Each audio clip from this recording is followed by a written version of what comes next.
Hey guys, I want to cover a game where a little bit of maybe arrogance or cockiness or laziness or all of the above kind of bit me in the ass. I was playing my friend Robbie in a game. Robbie plays chess. He plays well, but the difference is I've been studying for years and everything. So it's just a casual game. I fully expect to win, and I got cocky. I wasn't paying attention and did some stupid things. But I'm not making excuses. He played extremely well, especially in the second half of the game. But without getting into too much analysis, let's just dive into the game and you see why you don't play with your food and you never underestimate your opponent. So, and when I say playing with your food, like I don't mean I was toying with them or anything like that. But when you got a winning position, take advantage of it. Don't just kind of slow play it and then you let your opponent in and tear you down. So I started out with the ready opening, knight f3. All right, kind of asking when you play knight f3, it's kind of asking black, what do you want to do? Because you're not taking the center right away, which he does a great job of right away taking the center, which you're supposed to do. Combat the center. Now we get this symmetrical queen pawn opening. And then now we get something resembling a queen's gambit declined. All right, so he's gambiting also in the center. So here I could definitely take right here, put pressure on the knight, and have him have to reroute somewhere to figure out where to go. But anyway, here's how it played out. I just captured the pawn. All right, figured it's a free pawn. Why not go after it? All right, and then he comes in right away with like a Nimzo Indian kind of style. So I could block here, and of course when you're playing somebody that's a little bit lower rated, you think about doing things like, let's sack the queen and make it like a crazy game or whatever. But no, so I wanted to trade off the bishops, thinking capture, develop here, or develop here. Or capture with the queen and still be able to develop the knight to the natural square of c3. But anyway, so after I bring my bishop out, he does the right thing and retreats, keeping the bishop pair on the board. All right, so from here I could either advance the pawn, kind of pushing the issue, which I don't want to do. I don't want him to capture here because I end up with isolated pawns like that. So I retreat the knight.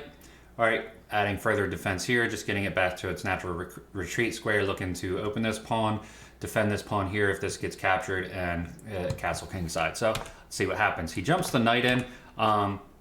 Typically, you don't want to move your pieces too many times in the opening, but I guess the good thing about it is he's trying to get rid of the bishop pair, because I'd either have to retreat all the way back, or this is a horrible square because then it just kicks it here. So it's not really a good square for the bishop. So I'm pretty sure I just developed the knight, hoping he captures the knight. I recapture here, then I keep the bishop pair. So let's see what happens. No, I think here I was trying to provoke a weakness. I wanted him to advance this pawn, and this is me being lazy right away, the first lazy moment of the game. I didn't calculate. I just threw my bishop out there like, okay, it's an attack on the queen, but guess what? He has 2 attackers here. So yeah, his knight can capture, my knight would recapture, and then his queen captures, so he gets two pieces for 1, and then he's ready to castle and everything. He's got an advance in development, so very comfortable game for him. But he takes the bait, advances the f pawn, so f7 f6, kicking my bishop, and I look to just reroute here. Hope he captures. Excuse me, that's a weird arrow. Hope he captures here, recapture with this pawn, and then I get a semi-open h-file. So anyway, let's see what happens. So I drop back, and then he further pushes his bishop into the position, forcing the issue, kind of. So it kind of gives me a tempo here. All right, so he provoked a move that I kind of wanted to do anyway, so that kind of worked out for me. All right, bring the bishop out, just looking to castle, bringing my bishop to a natural square. And I'm looking at probably, I'm guessing knight here, or actually, you know what? I actually think I ended up playing knight d2, because then if knight captures, bishop captures, queen captures, and then I'm ready to castle. But let's see what happened. So yeah, knight d2. knight captures, and bishop doesn't capture. So he advances the G pawn, kicking my bishop back. So I'm gonna end up having to drop here and control this diagonal. So let's see what happened. Drop it back, and then he captures the gambit pawn. So this is in a queen's gambit, this is your gambit pawn. And usually you don't develop the light square bishop until this has been captured. That way you don't waste the tempo. But anyway, that's the way it went. Captured it on c4. Advance the pawn, provoking weaknesses. Kind of a little bit of a blunder there. I'm thinking maybe a finger slip. Maybe he was trying to just push to here. Yeah, push to here so he could bring this bishop here. Take control of this nice diagonal right here. So I capture the pawn. Ooh, oh, no. Ignore that. I jumped to the final position. So that's what happens when you push the up or down arrow key when you're doing chess.com analysis. All right, so I'm just gonna go for, no, I did it again. All right, I might have to bleep that out or edit it out. I need to get rid of those arrow keys. Actually, you know what? I'm gonna do it with the mouse so I can't make that mistake again. So anyway, captured on b5, he provoked another weakness. Right here where he's pushing to c7, or excuse me, c6, and I can't capture because he could recapture with the knight. Now if this knight was developed, I would definitely capture with check and I would be able to grab the rook. But anyway, so instead I just went for this lazy check. I'm like, okay, I got that diagonal open, I'll just check. And here's where it comes into like playing with your food.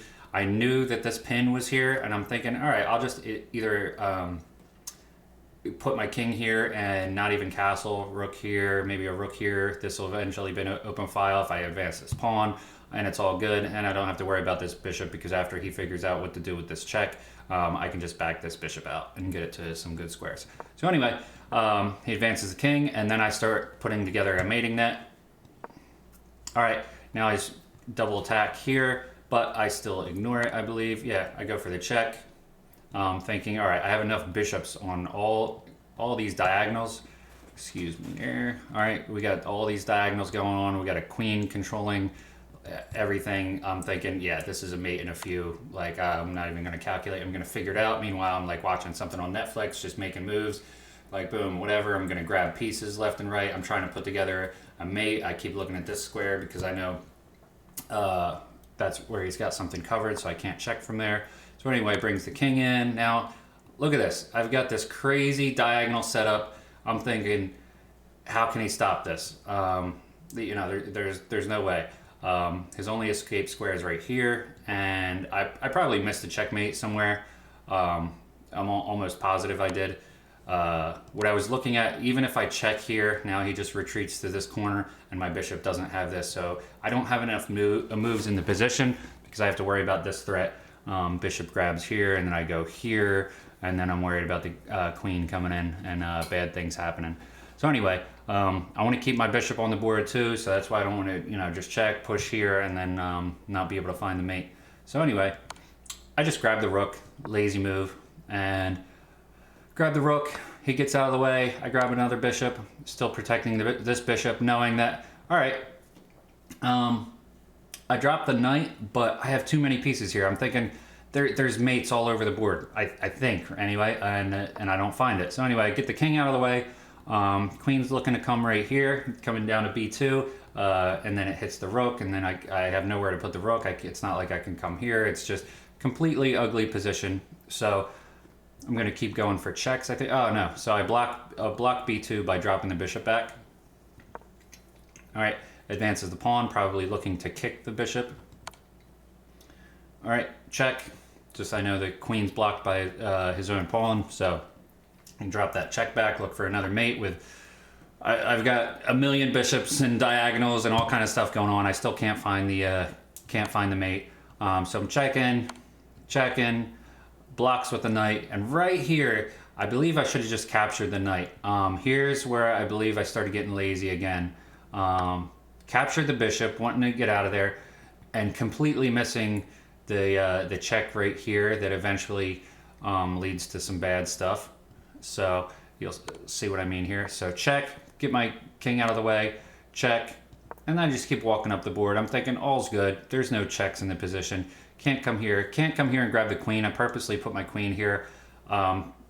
knowing that he can't capture because of this pin going on. So then rook down, just protecting the knight, keeping the position from getting ugly. And yeah, here's the moment in the game where I completely just punched myself in the face. Notice this cool check right here, which I thought was, this whole diagonal's blocked. This knight's about to fall. His king has to come to b7, and I'm thinking, oh, okay, king b7. Maybe bring either, I don't know if I was going to do the A or H rook, but just keep pushing and pushing, adding pressure. Eventually, then get the queen here, and just lead to a mate. But I lost my queen, as you can see. So looking at the evaluation bar, it still says white is in the positive 2.5. So I'm still good because my material balance looks really good. He's got isolated pawns everywhere. I mean, these pawns are technically not isolated yet. I mean, you could advance, connect them. But his position, I mean, other than having a queen, it's not a great position. I'm still up in material, and my pawns are really strong. The structure's strong. The bishop's protecting here. It's looking good. So anyway, I capture the knight thinking, all right, let me just get rid of this knight, start whittling down the material. Probably not the best move. What I should have done is just left it there. There's nothing attacking my bishop. This knight can't go anywhere. The pin's still in place.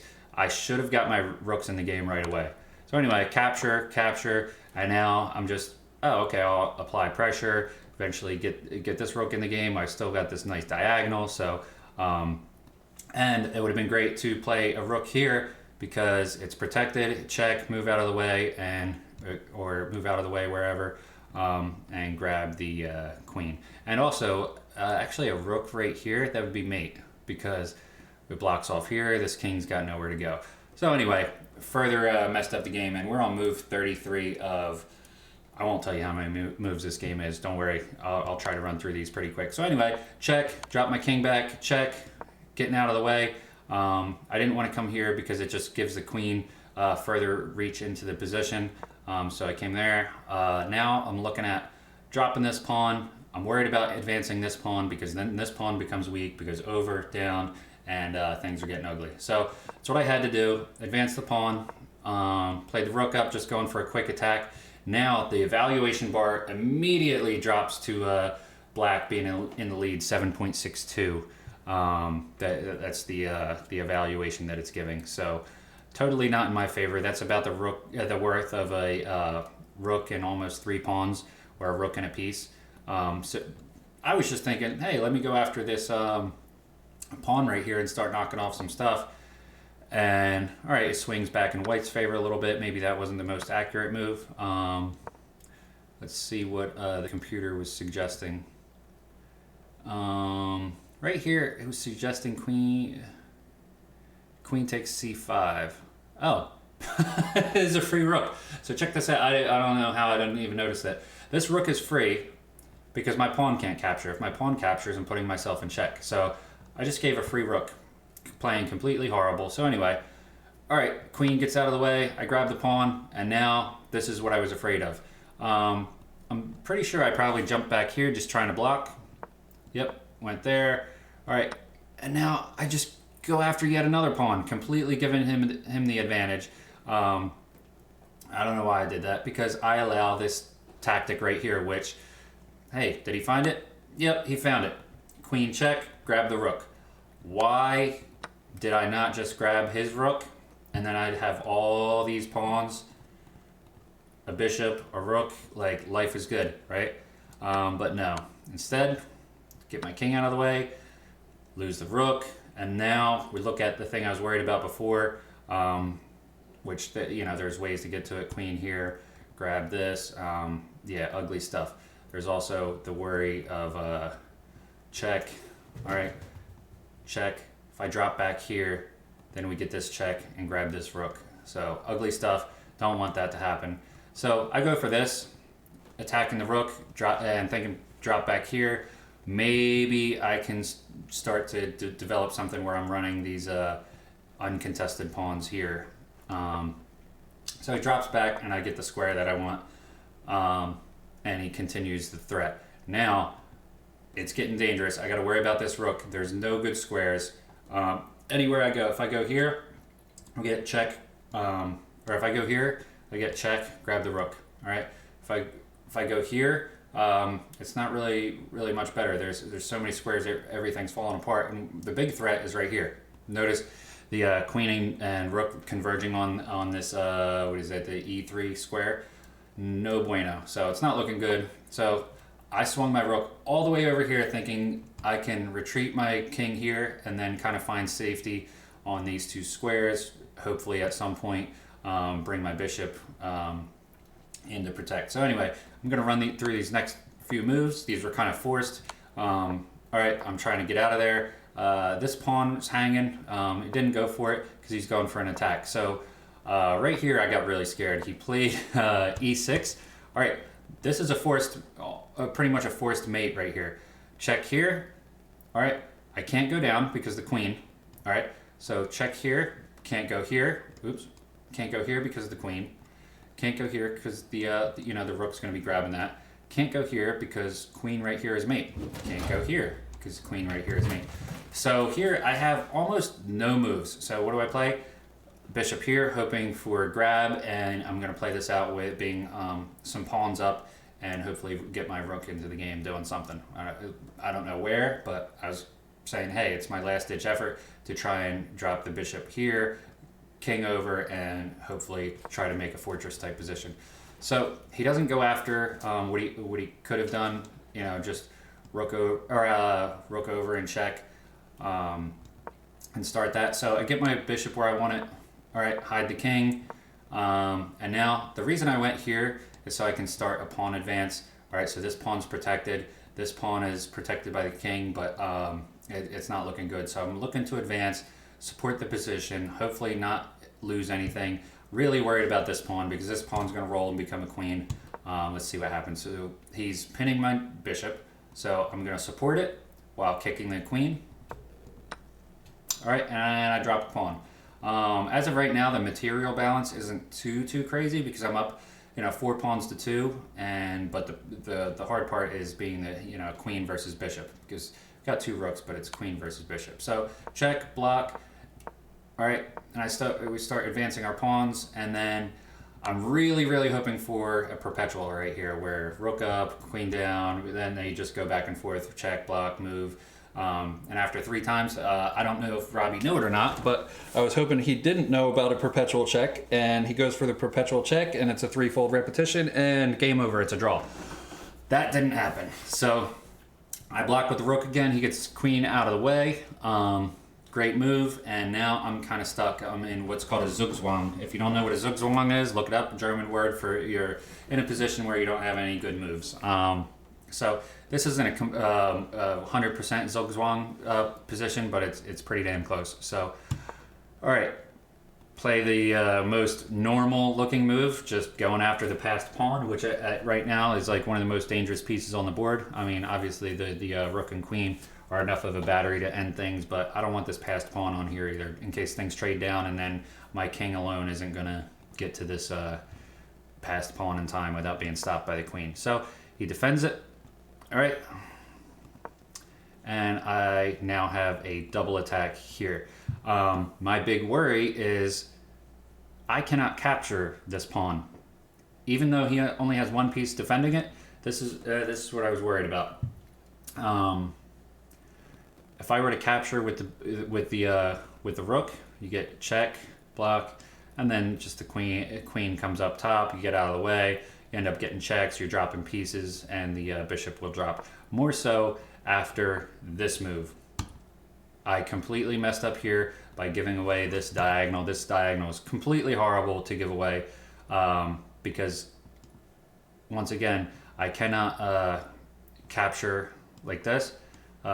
Check, grab. All right, especially with the queen here. I'm waiting for the queen to vacate because we can get a check along this diagonal, or actually even better, check from here and then grab the bishop. So that's kind of what I was getting to.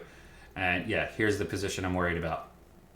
Grab, check.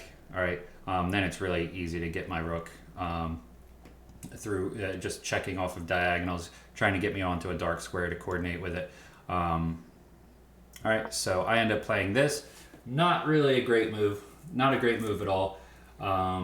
Because right here, I believe, what is it? Check. I come up here, and then he has. What did I see? There was a totally losing move somewhere, in the game. Queen takes b7 check. Oh, rook h2. Queen b7 check. Oh, that's, yeah. So queen b7 check. I can't go here. This is ugly. Because why? What if I play? Sorry, I'm just gonna check this out. What if I did this? It's suggesting. It's not completely losing. Okay, never mind. I thought there was something else in that position. But anyway, so he plays the rook here, and now I've got these pawns about as advanced as I'm going to get them. The best move I found was getting the king here because I couldn't come off of this diagonal. If I were to advance my king, let's just go back here. I advance my king, you get queen here, check, and grabs my rook. So I didn't want that to happen, so I get my king closer. What was the move before that? All right, yeah, so I lose my pawn. All right, so it's just getting ugly. It's now or never. I gotta grab pieces. All right, so we go for the exchange, and here's where I get worried once again because there is check and grab the bishop. Luckily that didn't happen. He goes after the pawn. Like I said, this game could have ended so many different ways. I mean, on my errors, his errors, but no bueno. So I'm losing pawns left and right. At one point, they were my only advantage, having the pawns. And I'm really hoping for a certain position here. I'll tell you guys what it is in 1 second. So real quick, the reason I went to here and not to here is because going here, I was hoping for this check, right? So I could block with the bishop and keep my bishop. Whereas if I went here and he checked here, this would have been over. And here's why. So I go here, check, and now anywhere I go, I have to go here, one of these two squares. Or actually, if I would have been here, I'd have been okay, because then this check doesn't grab the bishop, because then I get this. All right, so anyway, yeah. So I was able to block with this bishop, hoping to protect it. Luckily, I was able to do that by staying on a white square and get covered by a black square. All right, so check, and I'm just gonna run to the corner and hope for a perpetual again. My perpetual is the only way I can survive it. All right, move out of the way, and just hope for a perpetual. And then he starts doing the right thing, getting this pawn in the game. I'm really hoping he gets the pawn right here. Let me just show you guys why real quick. I'm just gonna make some whatever moves. All right, come here, here, here, here, here, here, here, and then let's just say, I don't know, here, come here, and bam, stalemate. So I was really hoping for this position where the queen is on this square in a knight's formation to my king, to where it blocks off all of my squares, and this blocks here. Really, really hoping for this many times, and it didn't happen. So let's go back to the real game. So here's what happens: some checks, some moving out of the way, some repositioning. Notice he finally, these are like first king move of the game. Or no, I'm sorry. Yeah, I was thinking for some reason he queenside castle, but no, there was a lot of checks and moving his king around. We did go on that king hunt for a little while, but his king was in a hibernation for a little while, let's put it that way. So brings the king in the game, and I'm just making waiting moves, hoping for blunders that lead to a stalemate. So brings the king in, and right here, there's not a whole lot else I can do. Bring the king up. I'm expecting his queen to come over for a check and block, and then maybe advance the pawn. And at some point, I'm thinking advance the pawn and prevent my bishop from being able to go back and forth. I think that might have been another clutch move in the position. And also, if we go back a little bit, in this position, what he could have done instead of the checks, because he's in this position, he's not really going to checkmate me with just a queen. From right here, run your king all the way through the light squares. You'll never get checked. And once my king's in the corner, coordinate with your bishop and king on light squares. If they're touching each other, and then they can grab the bishop, and my king can't recapture because your king is there as well, backing up the queen. So that would look like, for example, come here, here, here, here, here, here. And the reason you stay on light squares is just the off chance that you don't want to force a stalemate. All right, so now I'm here. This would be mate, but here's also where it's kind of a trick. If your pawn were here, all right, this is a stalemate, but I still have this pawn, so I can advance, and it's not a stalemate. And then mate, the game's over. So anyway, let's go back to the real position of the game. So check, move out of the way, and then starts bringing his king into the game, and we get to this position here where I'm like, all right, I have no other moves. I really need to advance that pawn. I don't know if there might have been a more tricky endgame where I could have done more to try to save the game. Right here, the engine's saying mate in 14, so that's a little tricky. I mean, I would imagine it would just be trying to bring the king into the game and then grab the bishop. So move my king out of the way. All right, and then here is the moment of truth where I'm like, thank God it is move number 82. I can finally end this game with a stalemate. If he would have grabbed my bishop, all right, look at all this. Done. It would have been a stalemate. I have nowhere left to go. This pawn can't move because it's blocked by his king. Moment of truth, does it happen? No, he doesn't take the bait. So it doesn't take the bait. Brilliant. All right, king here, queen here, mate. Let's see what happens. So I try again. I need to give away this bishop. All right, need to give it away. Give it away, and then I have to advance a pawn. King takes here, and stalemate once again. For example, I'm hoping he doesn't take with this, because here, check, grab, and stalemate. I have nowhere left to go. So anyway, back to the real game. All right, so I bring my bishop here, hoping once again, let's give it away, hope for a stalemate. And moment of truth, I'm hoping for king here, stalemate. Does it happen? Nope, game over. So Robbie, thank you for that long game. We played it over the course of, it was a daily game on chess.com, so it took a solid 24 hours or so to play the game, between our work schedules and home life and whatever. But very fun game, one of the most nail-biting games I've played in a long time, just, trying to fight for a stalemate. Very fun. I enjoyed it. Hope you enjoyed the analysis, and I'll see you guys next time.